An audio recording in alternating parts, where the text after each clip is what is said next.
સમર્થન આપતી જ હોય છે। મહારાષ્ટ્રનું થોડું ચિત્ર જોઈ લઈએ કયા પ્રકારનું આ ચિત્ર બની રહ્યું છે।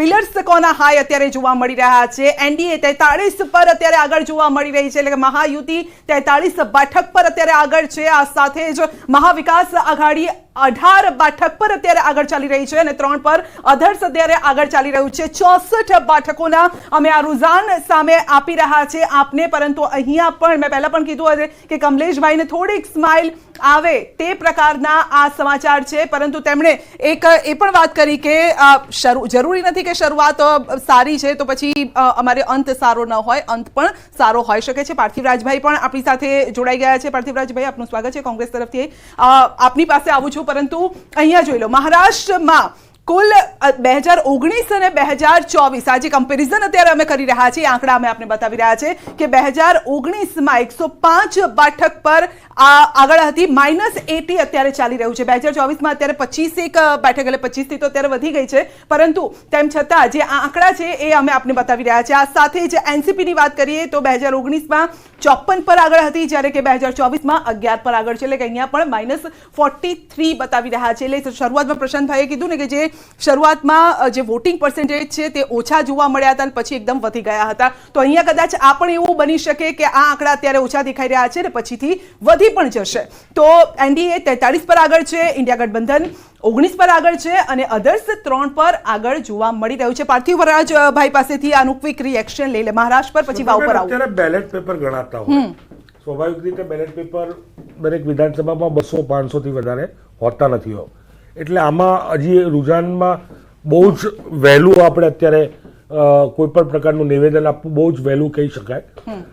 સ્પષ્ટપણે એવું લાગે છે કે જે પ્રકારની પરિસ્થિતિ મહારાષ્ટ્રમાં છેલ્લા વર્ષ 2 વર્ષથી છે એ મુજબ એવું ચોક્કસપણે બધા જ વિશ્લેષક હોય કે લોકલ લોકો હોય બધાનું માનવું છે કે ત્યાં મહાવિકાસ આઘાડીની સ્પષ્ટપણે જીત એટલા માટે થવાની છે કે જે પ્રકારે મહાયુતિ બની, શામ દામ દંડ ભેદ, જે પ્રકારે ભારતીય જનતા પાર્ટીએ ભસ્માસુરની ભૂમિકા બનાવી, શિવસેના ઉપર હાથ મૂકી એને 2 ભાગ કરી દીધા, એ જ રીતે એનસીપીમાં પણ એ જ પ્રકારની ઘટના બની, એટલે સ્પષ્ટપણે ત્યાંના લોકોમાં નારાજગી ખૂબ મોટા પ્રમાણમાં છે કે તમે ચોરીથી સરકાર બનાવો છો, ચોરીવાળી સરકાર નહીં ચાલે। એટલે એના પાપે લોકસભામાં પણ આપણે જોયું હશે કે કયા પ્રકારે મહારાષ્ટ્રમાં કયા પ્રકારનું પરિણામ આવ્યું અને એ જ પરિણામ આજે પણ વિધાનસભાના જે રિઝલ્ટ છે એમાં જોવા મળશે। ઓકે, બંને પક્ષો કહી રહ્યા છે કે જીત અમારી થવાની છે, અમારા સીએમ હશે। સવાલ એ છે કે સીએમના ચહેરા પણ 3 પોતે આગળ કરી રહ્યા છે કે હું સીએમ, હું સીએમ, હું સીએમ। અહીંયા તો એ જ, અહીંયા તો કાંટાની ટક્કર ત્યાં જ છે। અમે મહારાષ્ટ્ર નહીં પણ સમગ્ર દેશમાં ક્યાંય પણ ચૂંટણી થઈ હોય ને ત્યાં અમે ક્યારેય સીએમ નો ચહેરો અથવા તો સીએમ પહેલેથી ડિક્લેર નથી કર્યો। અમે લોકતંત્રમાં માનીએ છીએ અને આપણું લોકતંત્ર એવું કહે છે કે ધારાસભ્ય ચૂંટાય અને ધારાસભ્ય ભેગા થઈ અને ઇલેક્ટ કરી અને પોતાનો મુખ્યમંત્રી ઇલેક્ટ કરે। અમે ચિઠ્ઠી આપીને મુખ્યમંત્રી ઇલેક્ટ કરતા નથી, જે પ્રમાણે મધ્યપ્રદેશ અને રાજસ્થાનમાં કેમ ચિઠ્ઠી અપાઈ હતી વસુંધરા રાજેને કે તમારો મુખ્યમંત્રી અમે એવી ચિઠ્ઠીઓ નથી આપતા।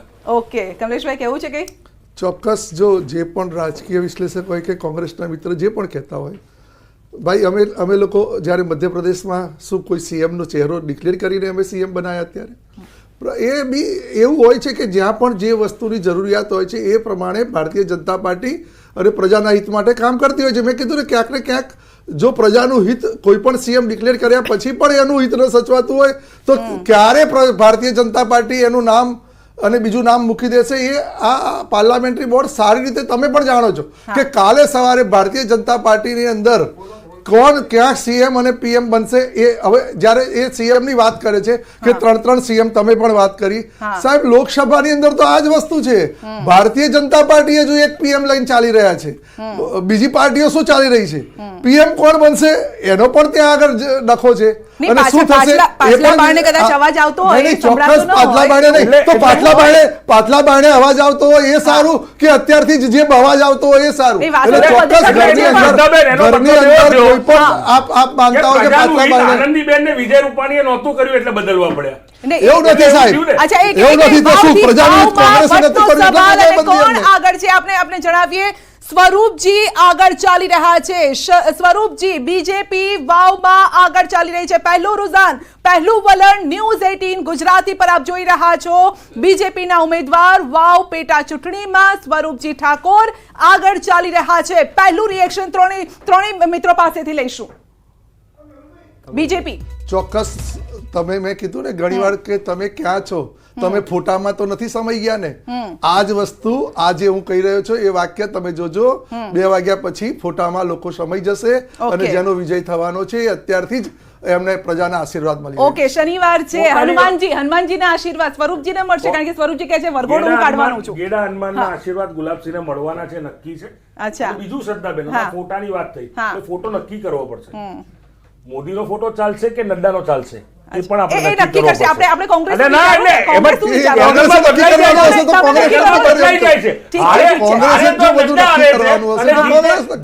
મોદી જીતે છે.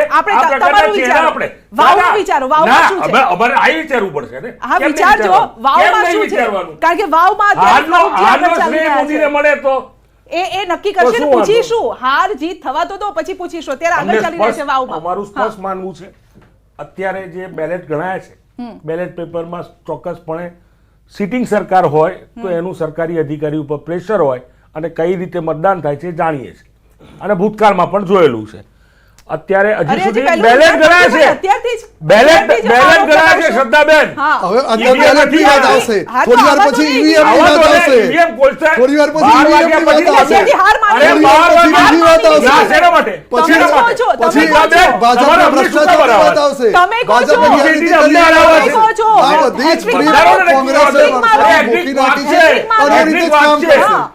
એ ઈવીએમ અને વાવની જનતા નક્કી કરશે. આપણે અહીંયા બોલીને નક્કી નહીં કરીએ, ઈવીએમ ની જનતા નક્કી કરવા દો. બિલકુલ. કયા એવા મુદ્દા છે પ્રશાંતભાઈ જે વાવમાં આ વખતે હાવી રહ્યા છે?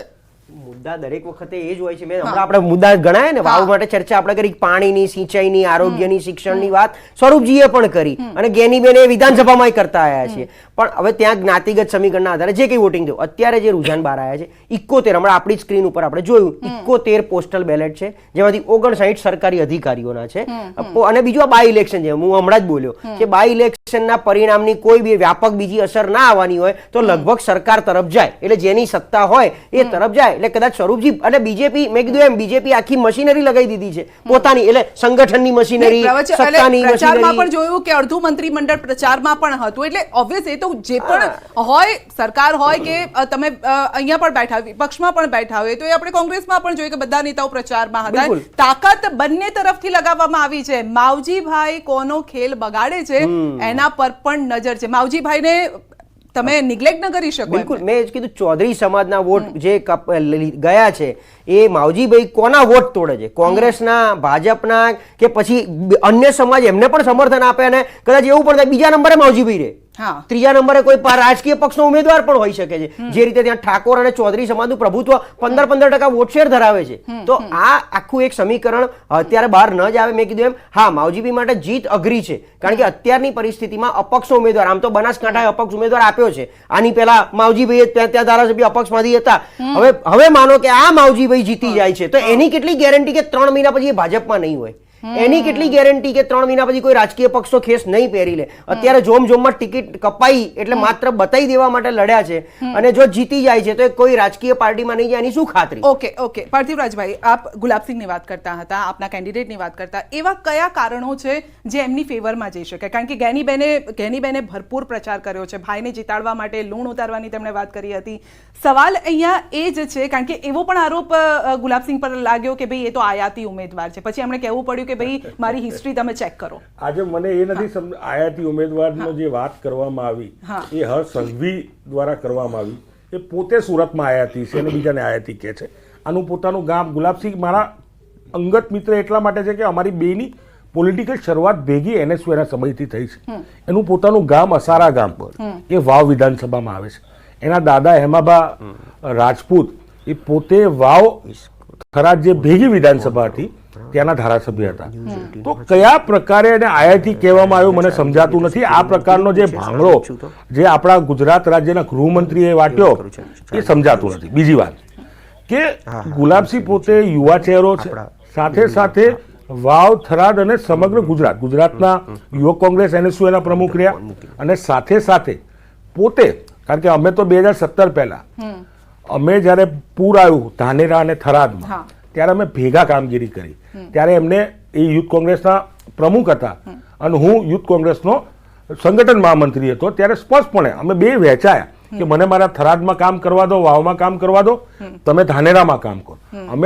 અમે બે જણાએ ત્યાં જે પ્રકારે પૂર આવ્યું ત્યાં સેવાના કાર્ય કર્યા. એ પછી તમે જોશો કે કોવિડનો સમય આવે તો ઓક્સિજનના બોટલ્સથી લઈને લોકોની જે પણ તકલીફો હતી એ તકલીફોમાં ગુલાબસિંહ ઊભો રહ્યો છે. અને સમગ્ર બનાસકાંઠામાં ગુલાબસિંહની છાપ એક સેવાભાવી નેતા તરીકેની ઉદ્ભવેલી છે. અને એના કારણે જ્ઞાતિ જાતિના વાડા સિવાય એક એવો ચહેરો કે સર્વ સ્વીકૃત, સર્વ સમાજને માન્ય એવો ચહેરો ગુલાબસિંહનો છે. વચ્ચે થોડો રબારી સમાજ થોડોક નારાજ, જ્યારે નામ સામે આવ્યું ત્યારે નારાજ જોવા મળ્યા. પણ મને તો એ નથી સમજાતું કે નારાજ તો ભાજપનો સમાજ કહેવાય. કે ભાજપના નેતાઓ અપક્ષ ભરે છે, કોંગ્રેસના નેતાઓ તો કોઈ અપક્ષ ભર્યું નથી. ભાજપના નેતાઓ, ભાજપે એવું કહેવું પડ્યું કે તમે 5-5, 7-7 જણા ફોર્મ ભરી દો, પછી આપણે નક્કી કરશું કોણ ટિકિટ આપવી.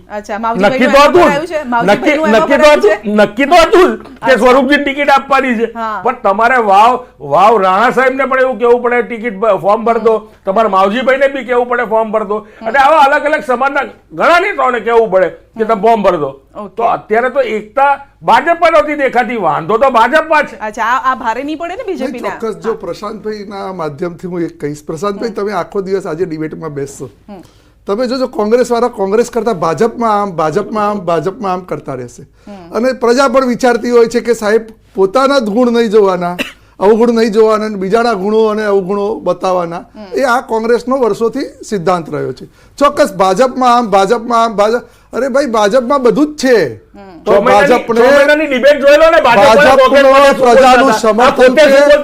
પ્રજાનું સમર્થન છે.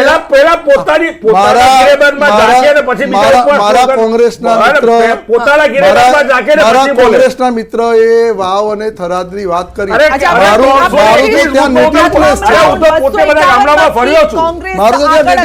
કોંગ્રેસના ગુલાબસિંહ હાલ આગળ ચાલી રહ્યા છે. જે રીતે પાર્થિવભાઈ પણ કહી રહ્યા હતા કે આ તો પોસ્ટલ બેલેટ છે એટલે બીજેપી આગળ છે, પરંતુ હવે જ્યારે ઈવીએમ લગભગ હવે મને લાગે છે કે ખુલતા થઈ ગયા હશે, માટે 251 મતથી કોંગ્રેસ અત્યારે આગળ ચાલી રહી છે. વાવ પેટા ચૂંટણીમાં સૌથી મોટા સમાચાર વાવની, જે વાવમાં વટ કોનો પડવાનો છે તો ખ્યાલ આવશે, પરંતુ કોંગ્રેસ અત્યારે આગળ ચાલી રહી છે. કોંગ્રેસના ગુલાબસિંહ આગળ ચાલી રહ્યા છે. પાર્થિવભાઈ, પહેલું રિએક્શન. મેં પહેલા જ કીધું હતું કે ઈવીએમ ખોલવા દો. ક્યાંક ને ક્યાંક બેલેટ પેપરમાં સરકારી અધિકારીઓ ઉપર સરકારનું પ્રેશર હોય અને સરકારના પ્રેશર હેઠળ એ મતદાન થયું હોય એ માની શકાય. પણ મેં પહેલા જ કીધું હતું કે ઈવીએમ ખુલશે અને ગુલાબસિંહનું ગુલાબ ખીલવાનું છે વાવમાં, એ નક્કી છે. અચ્છા, કમળને કચડીને ગુલાબ ખીલવાનું છે. કોઈ કમળને ને ગુલાબને એવું બધું નથી હોતું.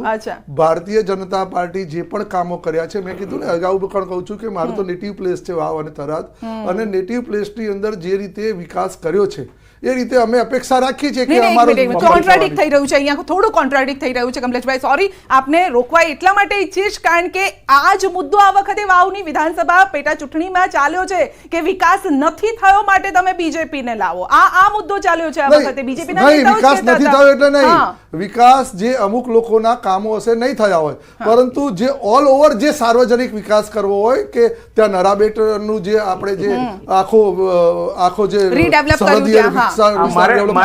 બીજો જે સિંગલ પટ્ટી વાળા રસ્તા હતા ડબલ પટ્ટી વાળા થયા, અને વાવમાં જે તમે ઠાકોર આ તે બધું કહેતા હોઈએ છીએ, પણ મોટા ભાગની પ્રજા જે સમજુ છે એ કહેતી હોય છે કે વાવમાં પાણી કોણ લાવ્યું તો કે મોદી સરકાર લાવી. તો આ બધા જે કામો છે એ લોકો જોતા હોય છે. કદાચ વોટ ન પણ આપે, હું એવું નથી કહેતો કે અમે પાણી આપ્યું છે એટલે અમને વોટ આપો, અમે રસ્તા સારા કર્યા એટલે અમને વોટ આપો, અમે લોકોએ સિંગલ પટ્ટીમાંથી ડબલ પટ્ટી રોડ બનાવ્યા એટલે અમને વોટ આપો. પણ પ્રજા જોતી હોય છે, પ્રજા વોટ આપે તો પણ અમારે આશીર્વાદ છે, ના આપે તો પણ એમને અમારા આશીર્વાદ. ઝારખંડમાં શું રુઝાન સામે આવી આવી રહ્યા છે. ઇન્ડિયા ગઠબંધન અત્યારે 0 પર, એનડીએ અત્યારે 3 પર આગળ છે અને અહીંયા અધર્સ પણ અત્યારે 0-3 બેઠકના અત્યારે રૂઝાન સામે આવી રહ્યા છે. 81 બેઠકોમાંથી 3 ના રૂઝાન અત્યારે સામે આવ્યા છે. ઝારખંડની અત્યારે આપણે વાત કરી રહ્યા છે, મહારાષ્ટ્ર સાથે વાવ વિધાનસભાની પેટા ચૂંટણીની આપણે વાત કરીએ છીએ, તેમાં ઝારખંડને પણ ન અવગણવું જોઈએ, કારણ કે આ પણ એક ઘણો ચર્ચાનો મુદ્દો રહ્યો છે. ઝારખંડના જે પ્રશ્નો હોય તેને લઈને પણ આ સાથે જ ઝારખંડમાં અત્યારે જે ચિત્ર અત્યારે દેખાઈ રહ્યું છે, કંઈક આ પ્રકારનું આ ચિત્ર જોવા મળી રહ્યું છે. આપની વાત અધૂરી રહી ગઈ હતી વિકાસ મામલે. ચોક્કસ હું એમ કહું છું કે જો વિકાસના કામો અને પ્રજાના હિતના કામો, ધારો કે કોઈ પણ જાતનું પરિણામ આવે, પ્રશાંતભાઈ હમણાં આંકડા આપી દઈએ કોણ કેટલું આગળ છે. વાવ વિધાનસભા બેઠક સ્વરૂપજી ઠાકોર 3939 મતથી અત્યારે આગળ ચાલી રહ્યા છે, એટલે આટલા મત એમને અત્યારે મળ્યા છે. આગળ તો ચાલી રહ્યા છે ગુલાબસિંહ, આગળ ચાલી રહ્યા છે 4190 મત અત્યારે તેમના ખાતામાં જતા જોવા મળી રહ્યા છે. 2119 મત માવજીભાઈ અત્યારે ભલે પાછળ ચાલી રહ્યા છે, પણ આપ જોઈ શકો છો કોણ કેટલું ટક્કર આપી રહ્યું છે. ફર્સ્ટ પર કોંગ્રેસ અત્યારે છે, સેકન્ડ પર બીજેપી અને થર્ડ પર અપક્ષ માવજીભાઈ, કારણ કે અપક્ષમાં પણ ઘણા પક્ષો, ટોટલ 10 ઉમેદવારો હતા, તેમાંથી નામ ફક્ત લેવાય છે તો ફક્ત માવજીભાઈનું લેવાય છે. અને એ એટલા માટે પણ અહીંયા જોવા મળી રહ્યું છે જ્ઞાતિ સમીકરણોના આધારે, પૂર્વમાં તેમણે કરેલા કામના આધારે, આ સાથે જ તેમનું જે છાપ છે તેના આધારે પણ તેમણે પોતાની જે એક ઇમેજ છે તે બનાવીને રાખી છે. આ જોઈ લો હવે આ આંકડા કોનામાં ઉલટફેર થશે, શું લાગે છે? સ્પષ્ટપણે હું તો આ વિસ્તારમાં મેં કામ કર્યું છે, 15 દિવસ રોકાણો છું. ભાભર, સુઈગામ, વાવ અત્યારે શરૂઆતી રૂઝાન આવી રહ્યા છે. શરૂઆતમાં વાવ ગણાતું હોય, પછી સુઈગામ ગણાય અને છેલ્લે ભાભર. 321 બૂથમાંથી ભલે આમનું નેટિવ હશે, પણ હું પણ બાજુમાં કનેક્ટેડ છું. મારી સાસરી બાજુ બાડે શકાય, એટલે હું બહુ જ કનેક્ટેડ આ વિસ્તારથી એટલા માટે છું કે એ વિસ્તારને બહુ નજીકથી જોયો છે. અત્યારની પરિસ્થિતિ પ્રમાણે મેં પહેલા જ કીધું હતું કે ઈવીએમ ખુલવા દો, અને ઈવીએમ ખુલશે અને ગુલાબ ખીલશે. એ સ્પષ્ટ મને વિશ્વાસ એટલા માટે હતો કે વિસ્તારમાં ચૂંટણીના દિવસ પૂરા થાય ત્યાં સુધી ખીલેલું તો રહેશે. અરે ખીલશે ને ખીલશે. હું 2 વાગે પાછો આપને ફોન કરીશ શ્રદ્ધાબેન, અહીંયા ડિબેટમાં નથી, તમે બોલાવશો તો 4-6 વાગ્યા પછી પાછો આવી જઈશ. બિલકુલ અમે ચર્ચા કરવા તૈયાર જ છીએ. મને વિશ્વાસ એટલા માટે છે કે મેં મારા મિત્રો માટે કામ કર્યું છે. અચ્છા, કયા મુદ્દા? ત્રણ એવા મુદ્દા કહી દો જે ફેવરમાં જતા હોય. પહેલો તો જે કેનાલનો ભ્રષ્ટાચાર છે, કે કયા પ્રકારે કેનાલમાં જ્યારે ખેડૂતોને પાણી જોઈતું હોય ત્યારે પાણી છોડવામાં ના આવે, કેનાલોમાં ગાબડા પડે, કેનાલ ઉંદરડા ખાઈ જાય, કેનાલ ઉંદરડા ખાઈ જાય. શિક્ષણનો પ્રશ્ન હોય, રોજગારીનો પ્રશ્ન હોય, આ બધા જ પ્રશ્નોથી. અને પાછા મોટી વાત એ છે કે ભારતીય જનતા પાર્ટીના લોકો એમ કે અમે અહીંયા કોંગ્રેસ જીતે છે ને એટલે અમે અહીંયા વિકાસ નથી કરતા. એટલે સૌથી મોટું લોકોને લાગે સ્વાભિમાનનો પ્રશ્ન, વાવ, સુઈગામ ને ભાભરના લોકોનો સ્વાભિમાનનો પ્રશ્ન કે આવું તો કઈ રીતે હોઈ શકે કે સરકાર ચૂંટાય એ પછી બધાની સરકાર હોય છે, એ પછી એ ભાજપના નેતા ચૂંટાય એની સરકાર નથી હોતી કે